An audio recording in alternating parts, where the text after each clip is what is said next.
Hello, this is Writers at Work, a podcast for readers and writers about the joys, heartaches, challenges, and satisfaction of the creative writing process. I'm your host, Jim Fusilli. My guest on this episode of Writers at Work is Craig Thompson, author and graphic artist. His latest is the epic Ginseng Roots, a memoir. More about that miraculous work in a moment. Craig's first graphic novel, Goodbye Chunky, was published in 1999 and won high honors, such as the Harvey and Ignatz Awards. That year, he began his first masterwork, the 600-page Blankets, described as a memoir of first love and faith lost in rural Wisconsin. The Bloomsbury Review said it is a superb example of the art of cartooning, the blending of word and picture to achieve an effect that neither is capable of without the other. I disagree slightly, but okay. It won several awards and praise from the likes of Jules Pfeiffer, Moore and Art Spiegelman. Now we have Ginseng Roots. It employs as its springboard the story of Craig's childhood, in which he and his siblings spent their summers harvesting ginseng. Ranging far in his tale, Craig conveys the history of agriculture in Wisconsin, the 300-year-old saga of the global Ginseng Trail, and the hardships faced and not always overcome by ginseng farmers, such as his parents and neighbors. Never far from the heart of Ginseng Roots is his family story, informed by unforgiving labor, evangelical Christianity, and the conflicting need for a home and escape, as we meet the Thompsons as they are then and now. I found Ginseng Roots to be an astonishing work of storytelling, monumental in scope, yet never far from intimate. I don't think there was a page in which Craig didn't teach me about something I didn't know or made me rethink my opinions. I'm very eager to learn how he came to create a work I'll never forget. Craig Thompson, welcome to Writers at Work. Thank you, Jim. Honored to be here. Craig, I'm in the odd position of knowing the answers to some of my questions, mostly because in Ginseng Roots you tell us how Ginseng Roots came to be. I found that to be a fascinating device. But let's proceed on the assumption that most of our readers haven't yet read Ginseng Roots, okay? All right. Sounds great. Okay, after the success of Blankets, you decided to revisit your childhood in Ginseng Roots, but there was resistance in your family to blankets, wasn't there? Yes. So my parents, I didn't clue them in on the book I was working on for fear that if they knew what it was, that their disapproval would shut down the whole process. But I was really involved with my siblings on the book, my brother and my sister, and like churning up all those childhood memories, I did alongside them. And it was probably the first time in our lives that we shared like really intimate conversations because we didn't grow up in that kind of household that had those sort of emotional, intellectual conversations. Yeah, this is a dilemma for any writer tapping into autobiography, what to reveal and what to conceal. Um, could you describe the reaction of your mother and your father separately? Yes. So for my mother, it was a spiritual upsetness, a religious thing. She thought the book was the work of the devil, the devil's tool. The fact that it was successful was only proof that it was conveying the message that the world, the secular world, wanted to hear. And she lectured me about how I was going to hell, and that the message communicated in the book about not sticking with the Christian faith was evidence of that. My brother, or not my brother, my father was much more upset on a personal level, and the question of what right I had to make our private lives public. Also, he was wondering what made my childhood so difficult or special. He's like, my childhood, his own childhood, was far more traumatic than mine, and I agreed with that. But I also told him that I didn't think I was special. I think everybody's childhoods are difficult, and the point of telling your own story is not really this narcissistic sort of demand for attention as much as giving other people, the readers, permission to access their own vulnerable personal stories. I mean, that's what I like reading memoir. Um, is that there's something really vulnerable and human and universal about it. Aaron, I'm switching to the headset microphone, okay? I think what you said about your dad, that's a legitimate reaction, though, don't you think? Yeah, of course it is. Both of them are. I think any reactions are appropriate. Yeah, again, for any writer, um, I think that's really difficult. Th through those intimate conversations and moments of the past, you can tap into sort of universal experiences, and the reader can profit from how you, as a writer who has achieved success, um, overcame or utilized those experiences. Yeah, there's some Norman Mailer quote that I can't exactly recall, and I'll have to paraphrase, but Norman Mailer said that novelists are oxymorons in the sense that they're completely sensitive to like human experience. That's why they're compelled to write it, but they're also exploiting it at the same time, and they have to be a little bit mercenary in their decisions to expose things, that might be private. Yeah, your sister had an interesting reaction To blankets or to ginseng to roots? ginseng. Well, in I may have this wrong, but I don't think she was much represented in blankets, right? Exactly, exactly. So my sister is not in my memoir from 20 some years ago, Blankets. And that was based on a couple of things. One, in my first draft of the book, I was really trying to change all the details. I didn't want it to be any kind of straightforward memoir. And as I went along, it just became easier to tell a straight story. But in fact, my sister was sort of relegated as a background character. She did not have much purpose to the narrative. So to me, it seemed less insulting to just remove her altogether than to have her be in that role, which is kind of the role she had in my childhood, frankly. Like I was best friends with my brother. We did everything together. We had all the same interest. My sister was neglected and left out. She was the middle child. She was the only girl. And we were a very isolated, sheltered family out in the middle of the country. So her childhood was especially difficult. When And I came, I'm sorry to interrupt, but I think that the way you depict her in ginseng roots really gives it an extra spice, an extra texture. oh, great. Yeah, I mean, like there were a number of things I wanted to do with ginseng roots, but one of them was to be fully transparent about what happens when you try to tell the truth, and do these kind of books, and the fact that you have to manipulate some of the information in the editing to get it into the shape of a narrative. I have a really uh, extensive notes section in the back of the book that sort of Mm. it catalogs the actual time frame of all the interviews, and sometimes there might be a line lifted from, like on any given page, there might be three different interviews with one person that are collaged together. So I tried to expose that in the notes. But also in the very first chapter or two of the book, I exposed the fact that each one of my family members has a different memory of the same experiences. So no matter what you do, these kind of books are going to be subjective.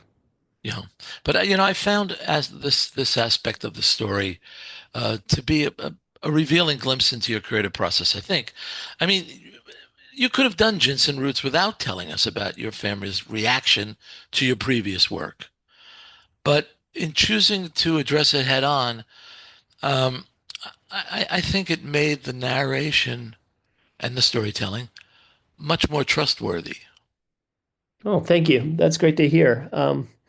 Yeah, again, it was just this effort towards transparency and trying to show what's behind the process of a book like this.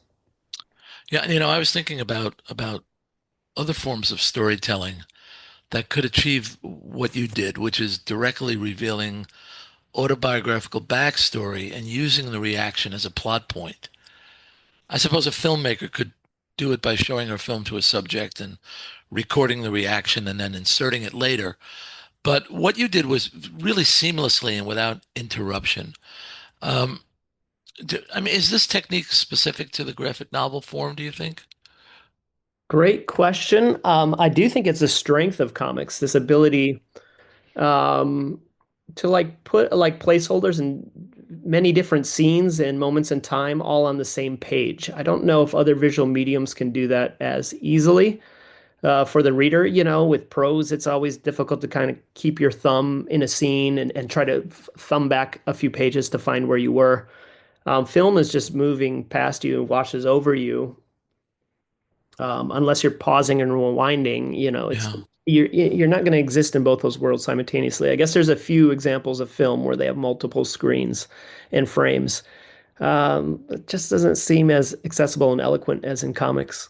Yeah. I was thinking about this as I was thinking about the interview, and that um, I guess I didn't realize what you were doing until I started thinking about how to ask you about it. That's how seamless it was. It wasn't like you occasionally see in a movie or a TV show where a character will turn to the to this audience and break the fourth wall, and I always find that disconcerting. Um, but I didn't find what you were doing self-referential or meta. I just thought, and again, it wasn't until after the fact that I realized that you had used this device. Great. That's Yeah. such a compliment. Thank you. So who is your model for storytelling? Well, it's different with every project. As far as the world of graphic novels, Joe Sacco was the primary motivation for this book in his comics journalism, books like Palestine and Safe Area Garajda. I really wanted to work in that format of comics journalism. But otherwise, I think, Michael Pollan's book, The Botany of Desire, was probably the biggest inspiration for this project. He wrote about four plants that shaped human civilization as much as we manipulated them as species. He wrote about the apple, the tulip, cannabis, and the potato. And I wanted to do a similar book. I wanted to do a book about plants, a nonfiction, research-driven book. And when I was meditating on what plant I might have any sort of knowledge or intimacy with, I remembered a decade of my childhood working in ginseng cultivation. Mm, mm. And so very slowly along the way, I realized somewhat reluctantly that I also had to lean into the memoir autobiography element of this. That wasn't in the initial plans. It just wanted a plant as a protagonist. Yeah. Getting back to the idea of your family as characters, um, you don't hesitate to question yourself here. You're critical of just about everyone, including yourself. And there's a wonderful moment in which your father is denying climate change, yet you admit that your parents, by growing their own food, never flying, shopping in thrift stores, have had less of a negative impact on the environment than you've had. Yeah, exactly. That's the great irony and I guess hypocrisy of liberals like myself. Yeah. Are you the good guy in this story? No, no, there is no specific good guys. I had a therapist once that described me as an ambivalent personality, and I bristled at that at first, thinking that might be a negative connotation. But they reassured me, like, no, ambivalent is being able to see all sides of a story. It's not gray, it's ambivalent, all colors. And then the way they framed it to me, I realized, like, oh, that at least in storytelling, that can be a skill. It can be problematic in life when you're trying to make decisions, but I think it's good for writing and for characters. I have a novel out now, and uh, somebody said to me, the protagonist, he can be a real dick. And I thought, oh God, that's something that actually happened to me. So I think, your interest, you know, the ability to communicate complex emotions without choosing sides, I think is a great skill. Oh, thank you. I'm Yeah. curious about your book now. I'll look it up after. Okay. I quoted earlier the Bloomsbury review in which they suggested the art of cartooning requires an interaction of image and words that where one is indistinguishable from the other. And I suppose that's both true and obvious. But every now and then, as I was reading Ginseng Roots, I had the thought that the story could have worked as prose. That is, your writing is much more than serviceable. It's precise, it's provocative, and it led me to think: how do you outline your stories? How do you proceed? Is it a sketchbook? Is it an outline, just prose only? I mean, how does a Craig Thompson story take its form? Usually, with most of my books, I write and draw simultaneously. I do Oh a rough my. draft of the whole book that is drawn because a huge part of the writing and thinking process is happening while I'm drawing. This book was a bit different because the raw material was the interviews I conducted with people. Something like 80 people were interviewed. And so I had hours of audio footage that then became hundreds of pages of transcribed interviews. And that was the first building block. So I was pulling out bits of text. And so, I mean, it's very flattering of you to say that the text works on its own, but that is in part to the people, due to the people I interviewed, a lot of very eloquent people, um, and lifting their lines. Yeah, I mean, I guess I'm being a bit silly by suggesting it could have just been a prose story because, in fact, the illustrations are brilliant and they're transportive, and you place us right there wherever they are, and you move us sometimes from a farm to a banquet in the space of a page or half a page, and it never feels jarring. It's really well done, and I admire that quite a bit. Another fascinating aspect of ginseng roots is the amount of detail that you provide about the history of agriculture and ginseng in particular. It doesn't feel burdensome, and it gives such a depth to the storytelling. A single act by you and your brother is somehow tied to the beginning of the Earth's formation, um, which in lesser hands could have been so clumsy and digressive. Um, so, how did you do your research for this? I mean, was that knowledge you picked up along the way, or did you have to get to the library? Yeah, so it is a bit of an intuitive process. I'm a layman on all these subjects, like the reader. So I have to translate what people are saying to me for myself first. I also have to be engaged first. So as I was interviewing people, a lot of the interviews were redundant or too technical or too focused on machinery or business in a way that was frankly a bit boring. So I've trusted my instinct of like the things that my emotions attach to in the things I was interviewing. And I guess the same with the research. I mean, this book could have been 2,000 pages. It's 450 pages. If I had really indulged in pursuing all of uh, the labyrinthian tangles of where ginseng would lead me, there's certainly a lot of neglected topics. I had to parse it down. And I think it's a gut thing. Were there any surprises along the way when you were doing your research? Did you learn something that surprised you? Oh, there was plenty of things all along the way. The first thing that I was reminded of is that ginseng, once it's been planted, could never grow in the same soil more than once, whether that's a decade or 50 years or even 100 years.